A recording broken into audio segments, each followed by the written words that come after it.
하루 한 절 갈라디아서 2장 20절 내가 그리스도와 함께 십자가에 못 박혔나니 그런즉 이제는 내가 사는 것이 아니요 오직 내 안에 그리스도께서 사시는 것이라. 이제 내가 육체 가운데 사는 것은 나를 사랑하사 나를 위하여 자기 자신을 버리신 하나님의 아들을 믿는 믿음 안에서 사는 것이라. 이제는 내가 사는 것이 아니라 그리스도가 내 안에서 사시는 것입니다. 지금 내가 살고 있는 것은 나를 사랑하시고 또 나를 위해서 당신의 몸을 내어주신 하느님의 아들을 믿는 믿음으로 사는 것입니다. 나는 그리스도와 함께 십자가에 못 박혔습니다. 이제 사는 것은 내가 아닙니다. 그리스도께서 내 안에서 사시는 것입니다. 내가 지금 육신 안에서 사는 것은 나를 사랑하셔서 나를 대신하여 자기 몸을 내주신 하나님의 아들을 믿는 믿음 안에서 사는 것입니다. I have been crucified with Christ, and I no longer live, but Christ lives in me.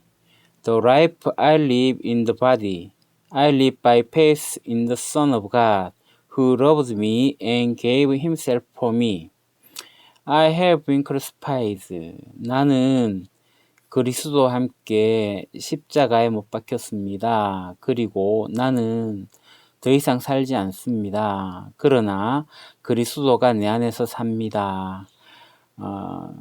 내가 몸에서 사는 그 삶, I live, 나는 삽니다. by faith, 믿음에 의해 삽니다. 하나님의 아들 안에 믿음에 의해서 삽니다. 그 하나님이 누구냐면 who love me, 나를 사랑하시는 and gave himself, 나를 위해서 자기 자신을 주신 하나님의 아들을 믿는 믿음에서 삽니다. 갈라디아서 2장 20절은 매우 유명하죠. 많은 사람들이 암송하는 구절입니다.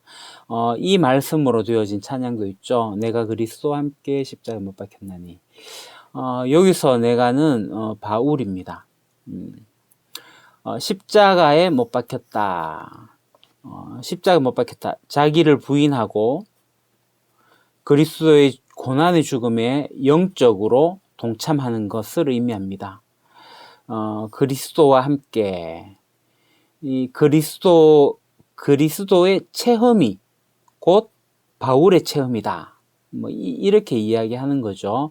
다시 말해서 예수님이 고난을 당하실 때 바울도 그 고난에 동참한 자가 되었고, 예수님이 인간의 죄를 위해서 십자가에서 죽으실 때 바울도 십자가에서 죽었고, 예수님이 부활하실 때 그와 함께 부활하였고, 승천하실 때 역시 승천한 겁니다. 그래서 그리스도와 함께 하늘에 앉았다. 그 고백도 하게 되는 거예요.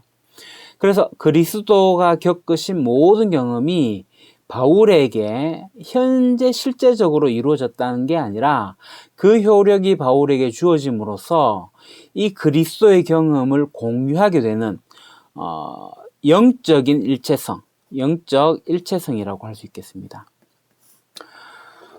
실제 바울은 매우 교만한 사람이죠. 자존심이 강한 유대인 중에 유대인이고 바리새인 중에 바리새인이었어요. 그랬던 바울이 바로 그리스도 예수와 함께 죽었다고 고백하고 있는 거예요. 이 말은 유대교에 철저했던 이 바울이 그의 모든 삶과 사상에 대해서 부인하는 거죠. 자기를 부인하는 거예요. 그래서 새로운 삶의 방향 전환 되는 큰 변화가 그리스도와 함께 십자가에 못 박힌 거죠. 이 변화된 삶이 자기를 부인하는 거고 자기 십자가를 지고 바로 주님을 따르는 겁니다. 이 십자가는 고통의 십자가가 아니라 결국은 영광과 승리의 십자가가 되겠죠. 그래서 지금 바울이 사는 것은 자기가 사는 게 아니라 오직 내 안에 그리스도께서 사시는 것이다, 이렇게 이야기해요. 더 이상 바울의 자아가 그 삶의 주인이 바울이 아니라 바로 이 삶의 주인은 예수 그리스도다라는 거예요. 그리스도께서 사시는 것이다. 이것은 바로 연합이에요. 연합. 이 신비적인 연합은 바울이 완전히 변화되어지는 것, 바울의 근본적인 변화를 가져다 줍니다.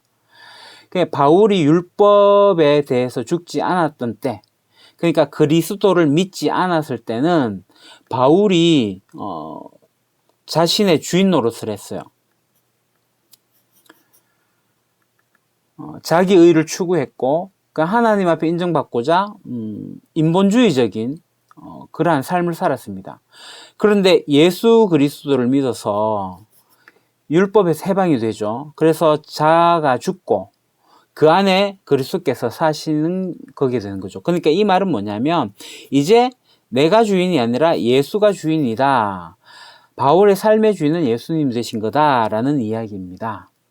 바울은 자신이 이미 죽었기 때문에 이제 육체 가운데 사는 것은 나머지 자신의 인생은 더 이상 자기를 위한 삶이 아니라 자기를 위해 대속 제물이 되어주신 바로 예수님, 예수 그리스도를 위한 삶이 되어야 한다라고 이야기하고 있어요. 그래서 자신은 연약하고 유한한 육체 가운데 살지만 자기의 대속주이신 그리스도를 믿는 믿음 안에서 산다고 자신 있게 고백할 수 있었던 겁니다. 사랑하는 형제자매 여러분, 바울은 자아가 완전히 죽었어요. 더 이상 자신의 뜻과 자신의 의지대로 살아가지 않아요. 오직 자기 안에 있는 예수 그리스도의 뜻대로 살아가게 되었다고 지금 말하고 있어요. 그러니까 이 말은 결국 자기를 부인하는 겁니다. 이 자기를 부인한다는 건 매력적으로 다가오지 않아요. 왠지 의타적인 것 같고 수동적인 것 같고 또 자아를 상실한 마치 무가치한 것 같은 그러한 느낌을 지울 수가 없어요.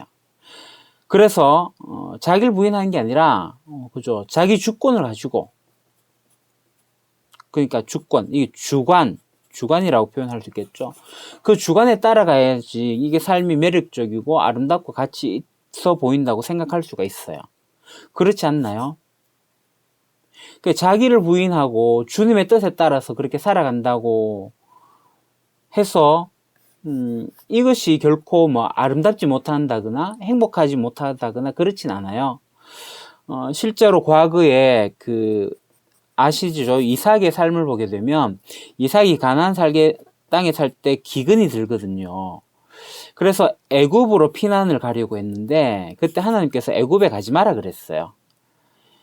이게 참 들이기 힘든 명령이었거든요. 지금 살 길이 막막한데 굶어 죽을 판인데, 만약에 이삭이 자기 주관이 있었다면 하나님 말씀 안 듣고 애굽으로 갔을 거예요.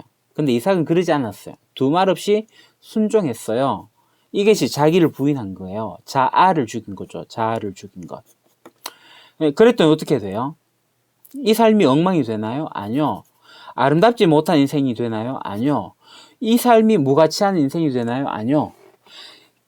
하나님의 말씀에 순종하다 보니 이삭은 정말 모든 소출보다도 100배나 되는 양식을 거둬요.